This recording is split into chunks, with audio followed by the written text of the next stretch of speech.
Bismillahirrahmanirrahim. Assalamualaikum warahmatullahi wabarakatuh. Waalaikumsalam warahmatullahi wabarakatuh. Bismillahirrahmanirrahim. Wa bi nauzubillah la haula wala quwwata illa billah. Asyhadu an la ilaha illallah wa asyhadu anna Muhammadan abduhu wa rasuluh. Allahumma shalli wa sallim ala sayyidina Muhammad wa ala alihi wa sahbihi ajma'in. Rabbi israh li sadri wa yassir li amri wahlul 'uqdatam min lisani yafqahu qawli. Amma ba'd. Qala Allah ta'ala fi kitabil karim wa huwa asdaqul qailin. A'udzu billahi samil 'alim minasy syaithanir rajim. Bismillahirrahmanirrahim. Ya ayyuhalladzina amanu taqullaha haqqa tuqatih haqqa tuqatih wa la tamutunna illa wa antum muslimun. Sadaqallahul azim wa sadaqa rasuluhul karim wa nahnu ala dzalika minasyahidin walhamdulillahi rabbil alamin. Hadirin jamaah yang dimuliakan Allah Subhanahu wa taala, alhamdulillah pagi hari ini di hari yang ke-16 atau ke-17 Ramadan, yang diawali, kalau 17 berarti yang mengawali hari Sabtu, kalau 16 berarti yang mulai hari Ahad. Tentu ini menjadikan kita untuk mengevaluasi dari Ramadan. Mudah-mudahan sudah separuh dari Ramadan ini kita diberikan oleh Allah Subhanahu wa taala maghfirah dari Allah. Amin, Allahumma amin. Jamaah yang dimuliakan Allah Subhanahu wa taala, alhamdulillah kita lanjutkan kajian tafsir Al-Qur'anul Karim, masih pada tafsir tentang surat Yasin. Pada pertemuan pekan kemarin telah disampaikan bahwasanya wajah min aqsal madinati rajulun yas'a qala ya qaumi ittabi'ul mursalin. Jadi ada seorang yang datang dari jauh, dari pelosok pinggir kota, yang dia punya komitmen di dalam menjaga, di dalam membackup para pendakwah, para utusan, para guru-guru yang mengajarkan tentang tauhid, mengajarkan tentang agama. Karena pendakwah ini dalam keadaan mau dibuli, mau dibunuh, bahkan kemudian datanglah seorang yang namanya Habibun Najjar untuk menolong mereka. Nah, ini tentunya harus menjadi pelajaran bagi kita. Pekan kemarin kita sudah sampaikan, ini mengingat karena ada munasabahnya, ada sambungan dari cerita terhadap ayat yang akan kita bahas. Habibun Najjar ini bukan siapa-siapa. Dia bahkan kerjaannya kerjaan kasar, hanya menenun, memintal kain menjadi, memintal benang menjadi kain, hari-harinya begitu. Jadi pekerja kasar, tapi luar biasa, yatasaddaq binisbi kasbihi. Dia punya keutamaan, keistimewaan, separuh dari penghasilan tiap harinya itu disedekahkan. Selain daripada itu, beliau punya hero semangat yang luar biasa. Beliau bukan seorang pendakwah, bukan seorang dai, bukan seorang ustadz, bukan seorang kiai, tetapi ketika ada pendakwah, ada seorang ustadz, ada seorang yang menyampaikan ajaran-ajaran Allah Subhanahu wa taala dalam keadaan dia terdesak dan mau dibunuh, beliau Habibun Najjar kemudian berada di garda paling depan untuk membantu mereka. Jadi poin ini yang harus menjadi pelajaran bagi kita. Bahkan kemudian beliau memberikan satu nasihat Di antara nasihatnya ittabi'ul mursalin, ittabi'u man la yas'alukum ajra wa hum muhtadun. Wahai ikutilah oleh kalian siapa yang layak untuk diikuti, kata Habibun Najjar yang diabadikan di dalam Al-Qur'anul Karim. Yang patut diikuti diantaranya adalah ittabi'u man la yas'alukum ajra. Ikutilah oleh kalian man, yaitu orang la yas'alukum yang tidak minta kepada kalian ajra, yaitu upahnya. Nah, ini satu clue, satu nasihat dari beliau. Kalau kita menemui dari orang-orang yang ikhlas di dalam dakwahnya, yang tidak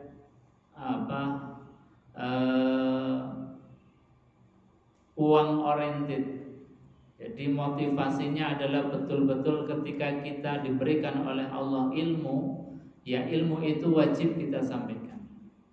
Makanya khusus ini untuk anak-anak santri, bahwa ketika kita belajar, tanamkanlah bahwa di dalam diri kita belajar untuk menyampaikan ayat-ayatnya Allah Subhanahu wa Ta'ala.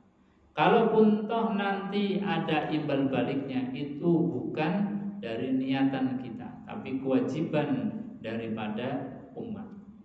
Tapi dalam hati kita tidak boleh ada terbersit pun ketika kita menyampaikan kemudian minta untuk dibalas dengan materi. Karena apa? Di antara ciri orang yang patut untuk diikuti adalah ittabi'u man la yas'alukum ajra.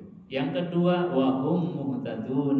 Dia, para pendakwah itu yang patut untuk diikuti adalah orang-orang yang dalam hidayahnya Allah, dalam rel kebenaran, yaitu yang diajarkan sesuai dengan Al-Quran dan Sunnah baginda Rasulullah Sallallahu Alaihi Wasallam.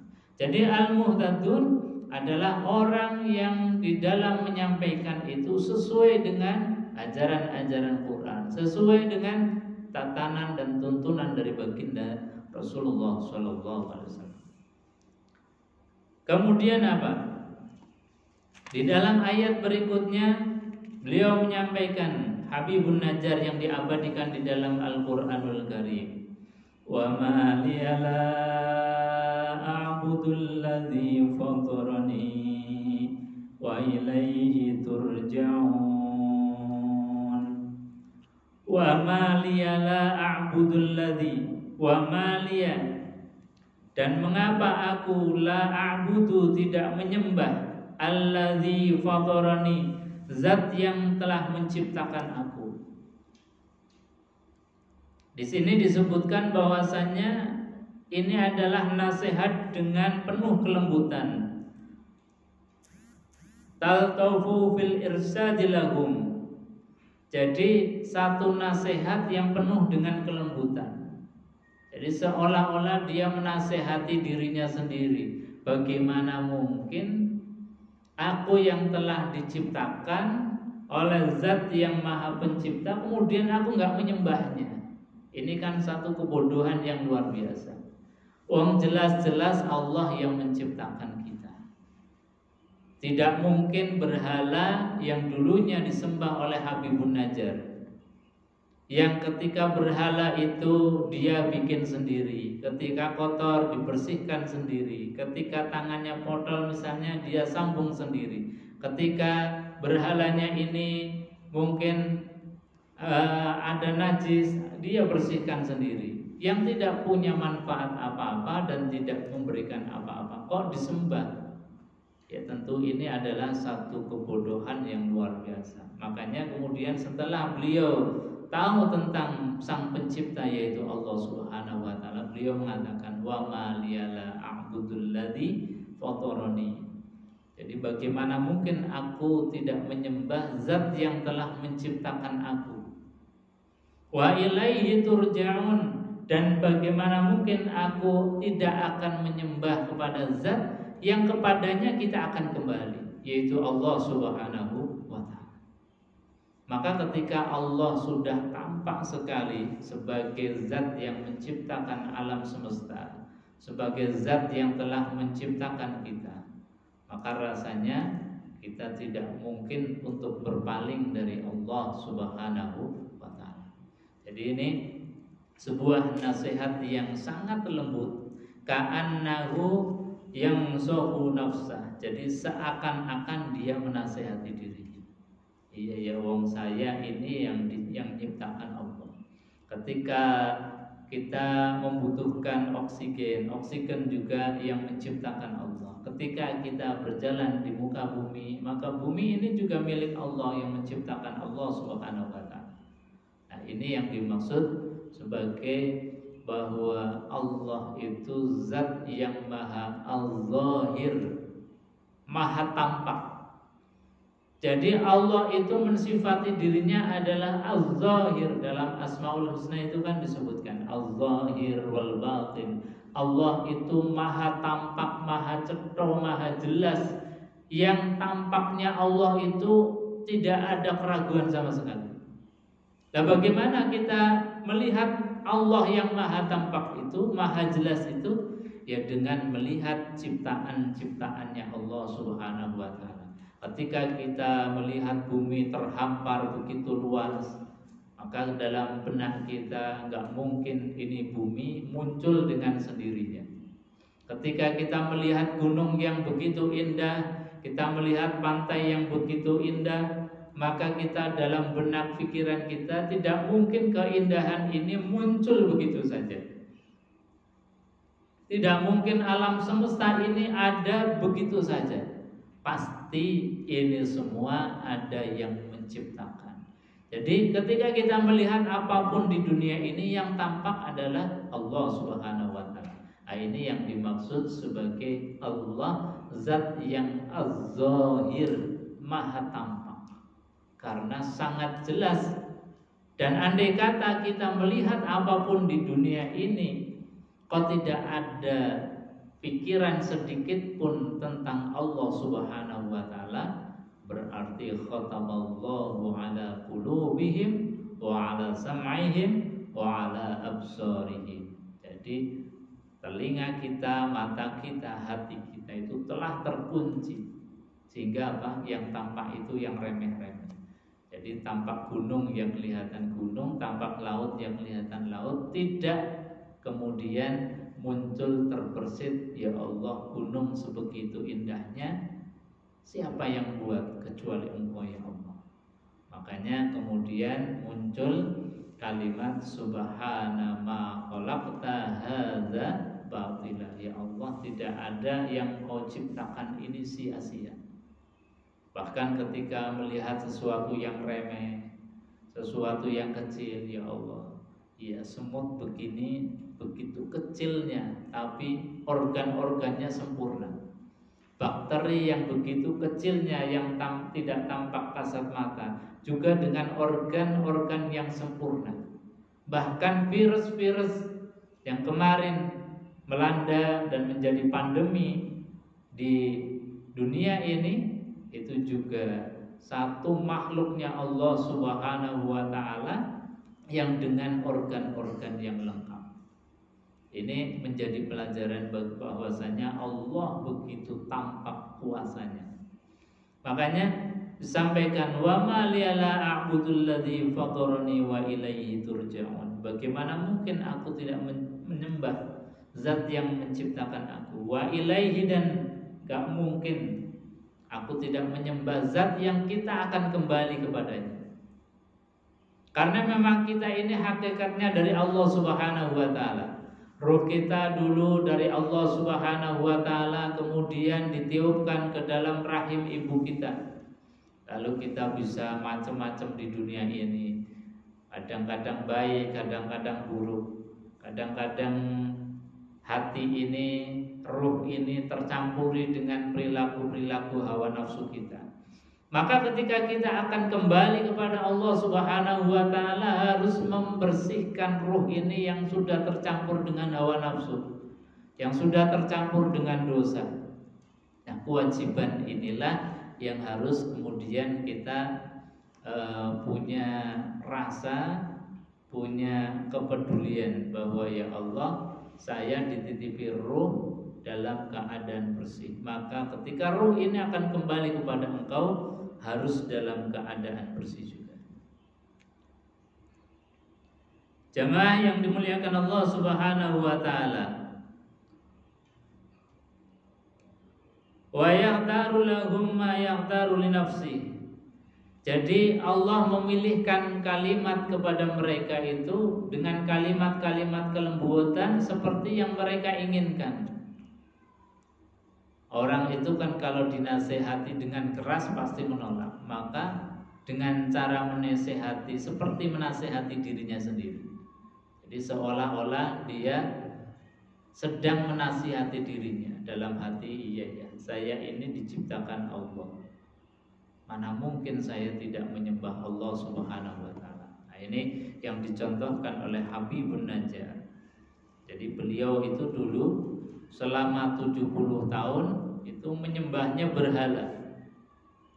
Tapi setelah kemudian datang muridnya Nabiullah Isa alaihissalam mengajarkan tauhid, kemudian beliau mengikuti risalah tauhid ini sampai kemudian beliau ikut mendakwahkan, termasuk kalimat-kalimat beliau ini yang dicatat di dalam Al-Qur'anul Karim. Jamaah yang dimuliakan Allah Subhanahu wa taala. A'attakhidhu min dunihi alihatan yuridnir rahmanu bidurrin la tughni anni syafa'atuhum syai'aw wa la yunqidhun. A'attakhidhu min dunihi a'attakhidhu. Allah mengatakan, mengapa aku tidak menyembah min dunihi selain daripada Allah Subhanahu wa taala? Alihatan sebagai alihah atau sebagai Tuhan. Jadi kalimat ini adalah kalimat yang disampaikan oleh Habibun Najjar. A'attakhidhu min dunihi, mengapa aku tidak menyembah min dunihi selain dari Allah alihatan sebagai Tuhan. Iyuridanir rahman, jika ar-rahman yaitu Allah Subhanahu wa taala menggendaki bidurrin untuk kemadharatan la tughni anni, maka tidak akan berguna sama sekali anni dari kami, syafa'atuhum, syafaat atau pertolongan-pertolongan dari berhala itu, syai'an, sesuatu apapun. Jadi kata Habibun Najjar bahwasanya mengapa aku tidak menyembah selain Allah, karena memang Allah Subhanahu wa taala ini yang kalau beliau berkehendak untuk menjadikan sesuatu yang menjadi bahaya, maka sesembahan-sesembahan yang dulu kami sembah itu tidak akan memberikan manfaat sama sekali. Tidak akan bisa menolong, tidak akan bisa mensyafaatinya, tidak akan bisa memberikan pertolongan apapun. Meskipun dibuat sendiri, disembah sendiri, kemudian dibersihkan sendiri. Makanya kemudian kita harus kembali kepada Allah Subhanahu wa taala, zat yang maha. Maka kemudian kita diajarkan oleh baginda Rasulullah sallallahu alaihi wasallam untuk betul-betul kenal dengan Allah dan hanya menyembah kepada Allah Subhanahu wa taala. Maka seorang yang beriman harus diawali dengan kalimatut tauhid, kalimat syahadat asyhadu an la ilaha illallah wa asyhadu anna Muhammadar Rasulullah, sebagai bentuk pensaksian kita bahwa Allah Tuhan kita. Ini yang dimaksud sebagai kalimatum baqiyah, kalimat yang abadi, kalimat yang keabadiannya ini tidak akan luntur dan tidak akan bisa dibatalkan oleh perilaku sosial kita. Bahkan baginda Rasulullah SAW mengatakan, inzana insaraqat, meskipun perilaku sosial kita ini pernah zina, pernah mencuri, pernah maksiat, tetapi semua perilaku sosial ini tidak bisa membatalkan kalimatum baqiyah la ilaha illallah Muhammadur Rasulullah. Meskipun perilaku sosial pasti ada konsekuensinya, berzina, ya konsekuensi hukumnya di dunia ini dirajam.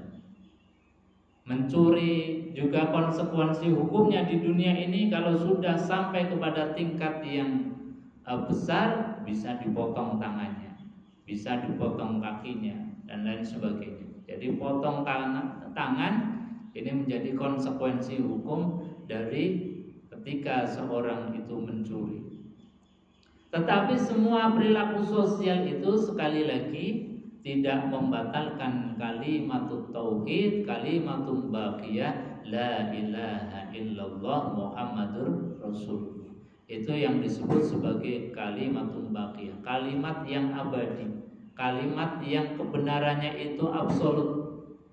Absolut itu apa? Absolut ya kalimat yang tidak terbantahkan dengan apapun. Misalnya kalimat-kalimat yang absolut, kita mengatakan 1 tambah 1 2. Kira-kira batal enggak hanya karena kita ini misalnya mencuri? Misalnya pencuri, koruptor, enggak boleh kamu mengatakan 1 tambah 1 2. Batal kamu mengatakan 1 tambah 1 2. Ternyata tidak batal, enggak bisa. Artinya apa? Bahwa 1 tambah 1 2 itu adalah kebenaran yang absolut, tidak terbatalkan hanya karena perilaku sosial. Jadi orang yang baik mengatakan 1 tambah 1 yang 2, orang yang buruk, pencuri, koruptor ketika mengatakan 1 tambah 1 ya 2. Orang yang berzina pun sama, mengatakan 1 tambah 1 ya 2. Itu namanya kalimatul baqiyah, kalimat yang abadi, kalimat yang absolut kebenaran. Apalagi kalimat tauhid la ilaha illallah lebih absolut daripada 1 tambah 1 2. Ini yang disebut sebagai kalimatul baqiyah. Makanya ketika kita diajarkan oleh baginda Rasulullah sallallahu alaihi wasallam dengan kalimat absolut ini, maka peganglah ini, karena ini betul-betul kalimat yang membawa kepada surganya Allah Subhanahu wa taala. Maka disifati oleh baginda Rasulullah bahwasanya miftahul jannah la ilaha illallah. Kelihatannya remeh. Bahkan baginda Rasulullah sallallahu alaihi wasallam mensifati kalimat ini. Beliau mengatakan bahwa kalimat yang ringan untuk diucapkan, tetapi bobotnya bisa melebihi daripada bobot bumi dan alam semesta beserta isinya. Ini kan luar biasa. Makanya siapapun man qala la ilaha illallah dakhalal jannah. Siapa saja yang mengucapkan kalimat baqiyah ini, kalimat keabadian ini, maka dia akan ikut abadi dimasukkan ke dalam surganya Allah. Maka kita alhamdulillah punya guru-guru yang luar biasa, punya orang tua guru-guru kita yang sangat bijaksana. Bijaksananya apa? Beliau itu mempunyai dan mentradisikan kalimat la ilaha illallah dalam semua segi kehidupan. Makanya ada tradisi yang disebut sebagai tahlilan. Itu sebetulnya tarbiyah dalam rangka membiasakan kalimat tauhid ini membumi di dalam masyarakat kita, menjadi tradisi di dalam masyarakat kita. Maka kita temui di masyarakat, anak baru lahir kita tahlilan, nanti akekahan ngundang tamu tahlilan lagi. Nanti besar sedikit anak hitan ngundang tamu, ngundang tetangga, tahlilan lagi. Nah, sekarang ini seolah-olah tahlilan itu kalau hanya kematian saja. Padahal guru-guru kita, para ulama dulu, tahlilan itu ya dijadikan sebagai isi setiap kita berkumpul-kumpul. Setiap kita dalam bermajlis ada kalimatun la ilaha illallah Muhammadur Rasulullah. Jadi ini yang harus ditradisikan dan diluruskan. Nah, ini seolah-olah kan kita kalau tahlilan sopo sing mati. Jadi sepertinya kalau tahlilan itu sudah jadi tradisi ketika ada kematian. Padahal enggak. Guru-guru kita, para ulama mentradisikan kalau kumpul-kumpul daripada ngobrol yang tidak jelas maka diisi dengan kalimat la ilaha illallah. Nanti khitanan la ilaha illallah. Besar lagi sedikit ada ngantenan la ilaha illallah tahlilan. Bahkan sampai kematian pun kita masih ketika banyak tamu, banyak saudara, banyak tetangga datang, daripada ngobrol yang tidak ada manfaatnya, maka kita isi dengan kalimat yang abadi, kalimat la ilaha illallah Muhammadur Rasulullah. Maka Bapak Ibu hadirin jemaah yang dimuliakan Allah Subhanahu wa taala, ini sebetulnya adalah dalam rangka tarbiyah, mengajarkan kita, mendidik kita dalam keseharian itu terus-menerus dikenalkan dengan Allah. Sampai-sampai kalimat la ilaha illallah Muhammadur Rasulullah ini menjadi tradisi, menjadi kebiasaan. Nah, ini sesuatu yang baik. Jamaah yang dimuliakan Allah Subhanahu wa taala. Yuridunir rahmanu bidurril la tughni anni syafatuhum syai'a wa la yunqizun. Dan berhala-berhala tadi yang la tughni anni syafa'atuhum, tidak akan bisa berguna bagiku syafa'atuhum, dan tidak bisa memberikan syafaat pertolongan. Wala yunqizun, dan mereka patung-patung berhala-berhala itu tidak akan bisa menyelamatkan kita semua. Makanya kemudian Habibun Najjar memberikan satu clue pelajaran kepada kita. Kalau memang ada pendakwah yang kemudian mengajarkan tauhid, maka kita ikut kepada mereka. Kalau ada pendakwah yang kemudian mengajarkan kita kepada mengenalkan Allah Subhanahu wa taala, maka kita ikuti. Nah, ini yang disebut sebagai dakwah yang menuju kepada kebenaran Islam. Jamaah yang dimuliakan Allah Subhanahu wa taala, inni idzal lafi dhalalim mubin.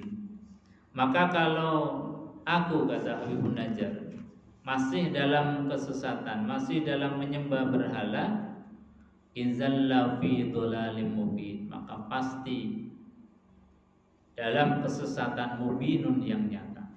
Karena Allah Subhanahu wa taala sudah sangat jelas, bahkan sudah diajarkan, sudah didakwahkan, kok masih kemudian menyembah yang lain, menyembah berhala, maka ini termasuk kesesatan yang amat sangat nyata.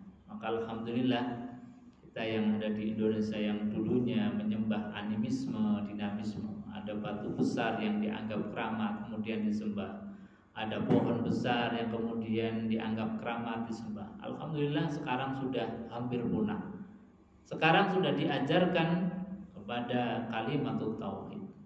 Maka alhamdulillah, terima kasih kepada guru-guru kita sehingga kita bisa mengenal Allah Subhanahu wa taala, bisa rukuk, bisa sujud.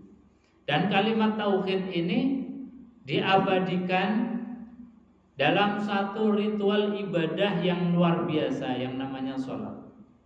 Sholat itu kan dari mulai awal sampai akhir itu isinya adalah kalimat-kalimat yang kekal, kalimat-kalimat yang abadi, kalimat yang mengagungkan Allah Subhanahu wa taala. Kita mulai sholat itu dari kalimat takbir, Allahu Akbar. Itu adalah kalimat keabadian. Kita mengucapkan Allahu Akbar, Allah Maha Besar.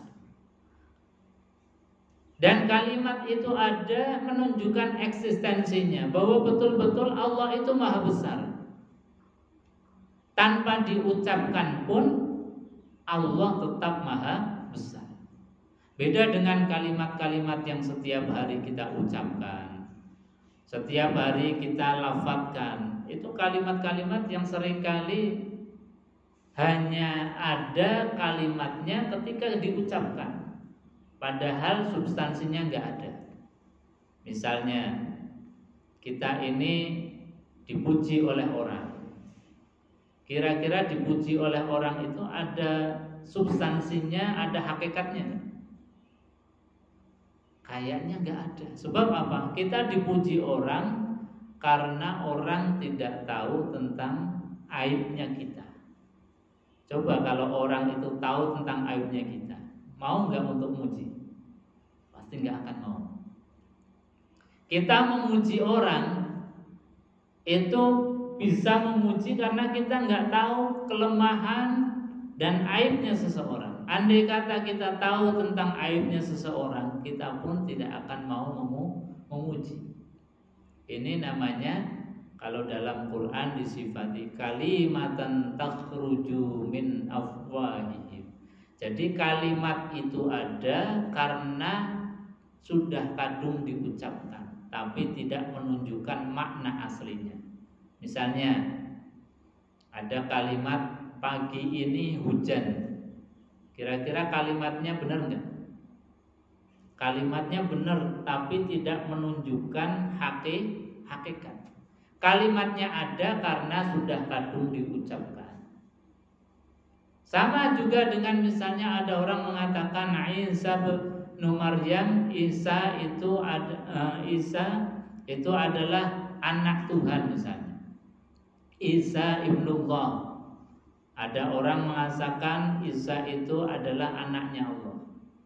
Itu kalimat ada tapi tidak menunjukkan makna hakikatnya. Jadi kalimat yang diucapkan karena kalimat itu ada karena sudah kadung diucapkan, tidak menunjukkan makna hakikat, makna aslinya. Nah, seperti kita mengucapkan kalimat takbir Allahu Akbar itu kalimatnya ada karena kita ucapkan, juga menunjukkan makna hakikat karena memang Allah benar-benar Maha Besar. Dan semua kalimat-kalimat yang ada di dalam sholat itu menunjukkan kalimatun baqiyah, kalimat yang abadi. Maka alhamdulillah ketika kita melakukan ibadah sholat dari mulai awal sampai akhir, itu adalah ucapan-ucapan keabadian yang akan menjadikan kita ikut abadi nanti di akhirat di surganya Allah Subhanahu wa ta'ala. Dan kalimat-kalimat yang setiap hari ini gak ada maknanya sama sekali. Maka alhamdulillah kita bersyukur sekali kepada Allah dikasih satu ibadah yang membawa kekekalan kita. Bapak Ibu hadirin jamaah yang dimuliakan Allah Subhanahu wa taala, itu yang diantara yang disampaikan oleh Habibun Najjar dan dicatat di dalam Al-Qur'anul Karim. Bapak Ibu sebelum ditutup mungkin ada yang mau ditanyakan atau ditambahkan, silakan. Kalau tidak ada mungkin kita cukupkan. Monggo. Waalaikumsalam warahmatullahi wabarakatuh.